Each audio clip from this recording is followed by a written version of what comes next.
pecinta film-film layar lebar, oh salah ya, layar kecil dari handphone, pasti kalian tahu deh ya kan, Mom and Son.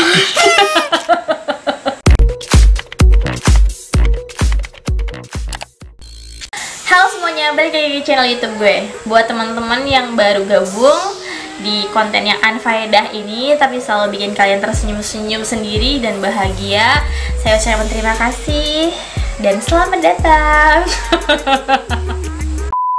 Jangan lupa subscribe dan share ke teman-teman kalian channel YouTube gue yang bikin kalian selalu berdebar-debar dan menunggu.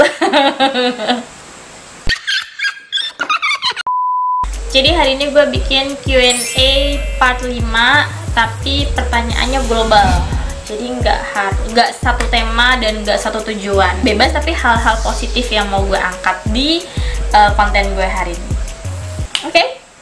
Langsung aja yuk kita baca-bacain Q&A-nya.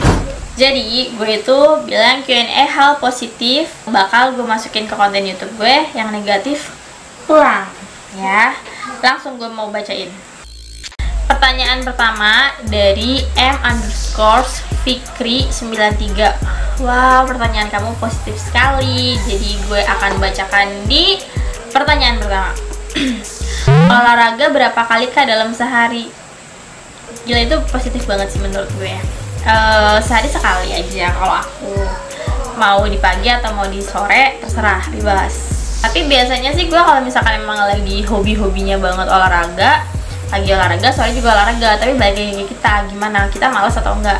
Soalnya kalau udah sehari, 2 hari, 3 hari olahraga, terus kita seminggu nggak olahraga lagi tuh badan kita pada sakit pas mau olahraga lagi.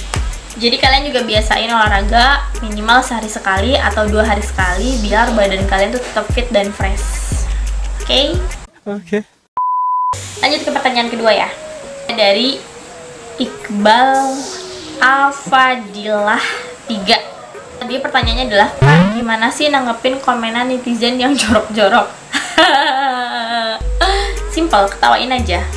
Soalnya biasanya yang komen jorok-jorok juga kan kita nggak ketemu mereka secara langsung gitu. Dan mereka juga mungkin kalau dia ketemu sama kita secara langsung, dia nggak mungkin bertanya jorok-jorok dan pasti bakal malu gitu. Yang positif gue up, yang negatif ya gue jadikan pelajaran aja. Nice.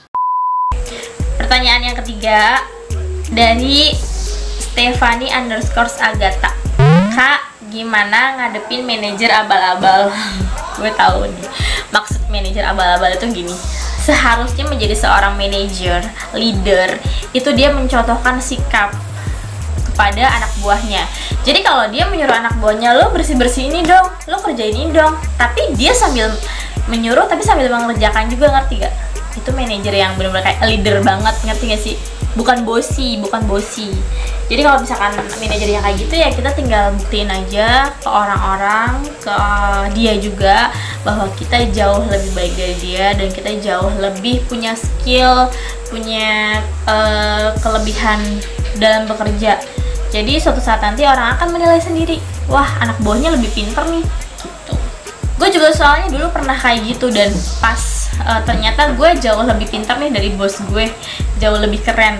Bos gue tuh kayak yang jadi malu gitu, sekarang kayak sosok baik-baikin gitu.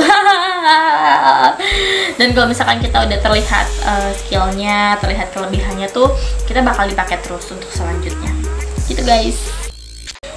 Pertanyaan keempat itu ada dari Hilut Bengsrat, ya Allah susah banget namanya. Oke. Pertanyaannya adalah, lo olahraga berapa menit sehari? Enaknya pagi atau sore? Oke, gue akan jawab lebih simpel ya. Gue olahraga minimal 30 menit dalam sehari. Bisa pagi atau sore, bebas. Minimal 30 menit ya. Kalau misalkan mau sejam, mau 2 jam juga bebas. Bebas mau enak, mau sore atau pagi. Gue sih lebih enaknya pagi sebenarnya. Kalau sore juga is oke. Jadi semuanya waktu tuh bagus buat kita. Tapi karena semenjak lagi ada di rumah aja, ya gue olahraga sore. Tapi kalau hari-hari biasanya gue olahraga pagi-pagi. Sekalian berjemur guys, biar kita dapat vitamin dari matahari langsung. Iya.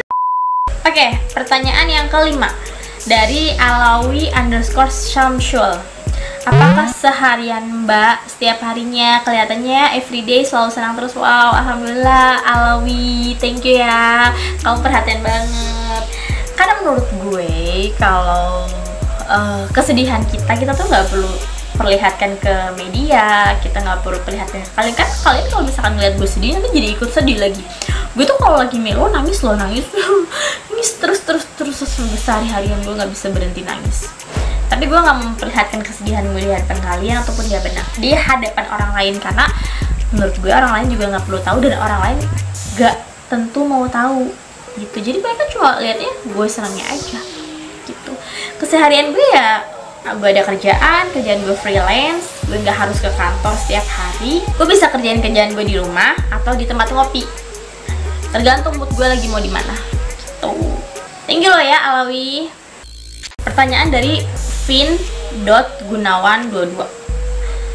Tantangan apa yang kakak pernah hadapin waktu keadaan ini? Wah, ini pertanyaannya keren banget sumpah. Gue merasa klik gitu pertanyaannya sama pertanyaan si Vin. Gini Vin, gue itu, gue barusan tadi cerita nih sama editor gue. Jadi sekarang gue merasa kayak lagi naik turun gitu loh. Gue pernah ada di posisi yang bagus dan gue juga pernah ada di posisi yang di bawah gitu. Dan sekarang tuh gue kayak lagi membangun posisi gue dari bawah untuk naik lagi gitu. Gue nge-blow up gue sendiri, nge-blow up, membangkitkan diri gue sendiri. Ya gimana sih caranya gitu. Nah, tantangannya gitu, omongan-omongan gak enak dari saudara gitu, dari teman-teman gitu yang nggak tahu sebenarnya sih tujuan gue apa sih gitu, positif nggak sih tujuan gue, terus dijutek-jutekin gitu, sampai mungkin nggak diajak ngobrol gitu. Padahal gue merasa gue tidak ada salah dengan orang itu gitu. Dan menurut gue itu adalah salah satu tantangan terberat ya, karena gue sering berinteraksi dan bertemu dengan orang itu. Jadi gimana sih kalian kalau setiap hari ketemu sama orang tua kalian tapi orang tua kalian nggak ngobrol ke kalian gitu. Itu contohnya. Kalau nyokap gue kan emang gak di sini gitu ya. Itu sih tantangan terberatnya. Gue mau ngapain, gue mau bersikap seperti apa, gue juga bingung gitu. Tapi gue menghadapi semuanya tuh dengan santai. Gue nggak ambil pusing, gue cukup dengan santai, biasa aja, seperti tidak terjadi apa-apa. Itu sikap yang gue ambil. Thank you ya Vin, pertanyaannya keren banget. Pertanyaan selanjutnya dari Arin ST 9696. Nulis juga nggak pernah dijawab. Ini dijawab. Dari Zafi Davan. Pertanyaannya adalah, apakah nonton bokap bisa merusak kotak? Ya enggak lah, nonton bokap, kalau lo nonton tante lo, nonton nyokap lo, ya baru itu merusak. Kan lo tau gak sih kalau misalkan lo memang pecinta film-film layar lebar, layar kecil dari handphone, pasti kalian tahu deh ya kan, Mom and Son.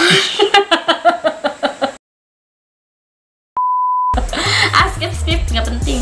Intinya kalau apakah nonton bokap bisa merusak otak? Enggak, karena yang ditonton kan bokap lo, bukan orang lain. Iya. Dari temen gue nih, ini yang lain temen gue loh ya, dari Putri Malahayati. Kenapa Mbak Isa sampai sekarang masih memutuskan melajang? Apakah masih belum bisa move on? Gue punya beberapa teman cowok yang lagi deket. Ya gue lagi pilih-pilih aja mana yang paling cocok di hati, terus paling cocok untuk keluarga gue, untuk jadi suami gue. Karena gue nggak mau bermain-main ya dalam pacaran, dan gue bukan tipe orang yang mudah jatuh cinta juga. Jadi gue harus menilai dari sisi ABCDE nya, kira-kira dia bisa nggak nih nerima gue yang kayak gini, yang manja, yang agak kekanak-kanakan, yang gitu. Itu kan juga perlu waktu gitu. Jadi 3 tahun menjomblo pun gue happy aja, karena banyak cowok-cowok orang yang pada perhatian sama gue. Yang penting bukan suami orang, ya kan? Oke, sekarang gue bacain pertanyaan terakhir. Ini pertanyaan terakhirnya tuh oke banget sih, dari Omen Noel _Noel_Noel_97. Wah, masih anak kecil berarti ya. Omen, pertanyaan lo oke juga. Apa kriteria cowok idaman kakak? Gue suka dengan cowok yang mengayomi gue, manjain gue, terus dia bisa ngerti sifat gue yang kekanak-kanakan, terus dia tuh nggak ribet orangnya, nggak baperan, terus dia friendly, down to earth sama teman-teman gue yang cowok-cowok. Terus dia ngerti kehidupan, kebiasaan gue seperti apa. Kayak misalnya yang kayak gini nih, yang konten kayak gini kan gue nggak bisa punya cowok yang ribet. Nah itu salah satunya yang ribet tadi. Terus gue suka cowok gondrong, gue suka cowok tinggi, gue suka cowok hitam. Face tuh nggak harus ganteng, yang penting menarik. Okay. Yang pasti udah kerja lah ya, udah punya duit sendiri, tuh nggak harus gue ucapin, laki-laki juga pasti tahu. Buat pertanyaan-pertanyaan yang belum dijawab, maaf nih, bukannya nggak mau baca, tapi pertanyaan-pertanyaan tadi tuh yang memang menurut gue menarik banget untuk dibaca gitu. Thank you juga untuk respon positifnya. Semoga kalian semuanya terhibur dan bisa ambil sisi positif dari konten yang gue buat ini. Jangan lupa subscribe dan share ke teman-teman kalian.